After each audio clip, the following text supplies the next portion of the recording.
Right, so we've got lots and lots of water of the ocean. And in fact, 97% of water on the Earth is found in the ocean. Well, where is the rest of the water? We start with 100%. Okay, great. Now, 97% of that is in the oceans. I say oceans, really there's only one ocean. There are 5 named oceans.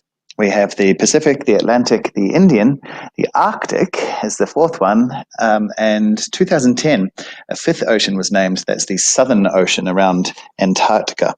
But really, of course, it is just one global ocean. But anywho, 97% in the ocean/oceans, depending on what you want to say. Where is the rest of the water? Well, we have 3% left. So where is all this stuff? 2/3 of this stuff is frozen. So of that 3%, 69% of that, so roughly 2/3 is frozen. So where do we find this frozen water? Well, mostly in Antarctica. 90% of the frozen water on Earth is in Antarctica. It's a big place, Antarctica. Another 9% in Greenland, because, Greenland is icy and Iceland is lovely and green. But anyway, so 9%. And it leaves us 1%. Now remember, this is 1% of the 69% of the 3% left over that's not in the ocean, right? So it's not all that much. 1% is other ice, so glaciers, right, up on top of a mountain, things like that. Right?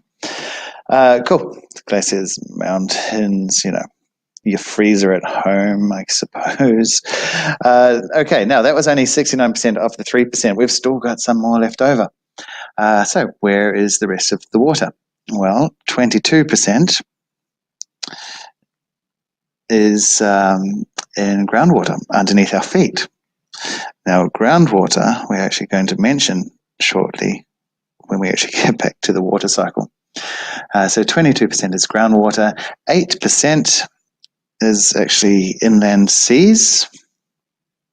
So 8% inland seas, like the Dead Sea, things like that. Inland seas, actually the Dead Sea, poor little thing, it's drying up. One day we won't have the Dead Sea anymore because it's very high rate of evaporation, but very small amount of new input into the Dead Sea, so it is actually drying up. What about this drinking water that we can use for us, because we do like to drink water? Well, a lot of the world's population actually gets its drinking water from the meltwater of the glaciers up in the Himalayas. But really, we've got, take all these numbers away from our 100%. We're left with roughly 0.3% of the 3% of all the water, fresh water in rivers and lakes. So in terms of fresh water available to us nice and easily, really not all that much, 0.3% of the 3%, right? But like I say, glaciers melt. A large proportion of the Earth's population gets its drinking water from the meltwater from glaciers. Well, that's the video done. If you liked it, brilliant. Hit the like button and leave me a comment too. Now you know what to do. Go hit that subscribe button. We'll see you next time.